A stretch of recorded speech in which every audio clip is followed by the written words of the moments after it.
Merci, Monsieur le Président. Je voudrais à mon tour remercier tous les membres de la commission Monti pour nous permettre enfin d'essayer de sortir de l'impasse d'un système qui est à la fois opaque, on a parlé des rabais, mais aussi de la constellation d'instruments financiers, Monsieur le Président, dont vous avez l'habitude de nous rappeler. Deuxième point de cette impasse, c'est évidemment le fait que notre système est complètement contraire à l'esprit des traités. Monsieur Lamassoure l'a rappelé, qui exigeait que les ressources propres de l'Union européenne dominent les recettes, alors qu'on sait très bien que les contributions des États membres ne sont pas des réelles ressources propres, mais des ressources consenties par les États membres, et qui explique, dernier point, le fait que nous avons un budget qui se détruit toujours un peu plus chaque année, avec des États membres qui, je voudrais les excuser presque, sont dans un choix cornélien entre diminuer les recettes de leur budget national ou diminuer celui du budget européen. Vous voyez bien que c'est compliqué pour eux. Je voulais aussi saluer la volonté de la Commission, mais malheureusement, Monsieur le Commissaire est parti.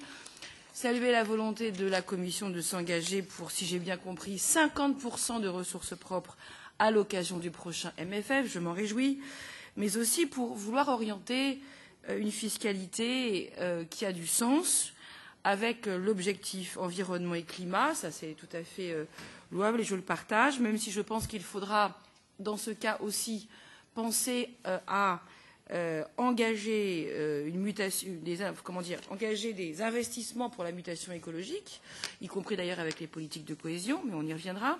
Et je partage, mais notre collègue tchèque lui aussi est parti, je partage ce qu'il a dit. Nous avons voté d'ailleurs au Parlement européen ce qu'on appelle l'ajustement aux frontières, parce qu'il n'y a aucune raison que la taxe carbone ne soit payée que par les Européens et qu'en plus on en paye le prix de la compétitivité, donc l'ajustement aux frontières pour les importations de produits chargés en carbone, en émissions de carbone. Je partage également la volonté de la Commission d'utiliser une taxe de type taxation de transactions financières pour peser sur la finance et limiter les risques liés à la spéculation financière. Mais je voudrais à mon tour insister sur la fair tax, comme l'ont fait nos experts. Et comme l'a dit Madame la professeure, je crois que le plus important, c'est la question de la justice dans les choix que nous aurons opérés, la justice fiscale, qui est au cœur de la cohésion et du projet européen, si on veut le maintenir.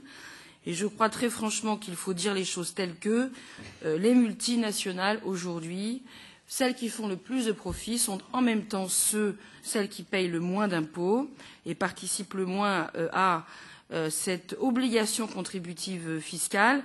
Je rappelle pour mémoire les fameux 0,005% de contribution d'Apple en Irlande, relevés d'ailleurs par la Commission et sanctionnés par la Commission.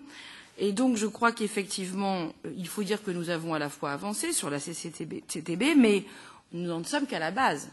Et encore une base qui ne prend pas en compte ce qui est en train d'émerger comme la plus importante richesse, à savoir le capital immatériel qui n'a pas été pris en compte dans ce calcul. Et en plus, évidemment, nous n'en sommes pas encore au taux et nous savons que c'est le seul moyen d'empêcher le dumping fiscal. Je terminerai donc avec deux remarques. Une sur la subsidiarité, Monsieur Lamassoure, parce que je pense qu'effectivement, vous avez totalement raison quand il s'agit de décisions d'intégration nouvelle des politiques existantes. Là, il y a une efficacité en matière de subsidiarité qui peut être faite, mais attention, il peut aussi s'agir de politiques nouvelles. Je prends un exemple, ce qu'on a fait sur le chômage des jeunes, le plan de relance économique, qui peut être d'ailleurs le plan de relance Juncker, où là, il n'y a pas de subsidiarité possible. Et donc je crois qu'il faut aussi oser dire, je sais que c'est difficile dans cette Assemblée, mais il faut oser dire que nous ne pouvons pas continuer systématiquement les redéploiements. On l'a vu avec le LEFSI qui a été pioché dans des lignes budgétaires qui sont la recherche, c'est-à-dire l'investissement de demain.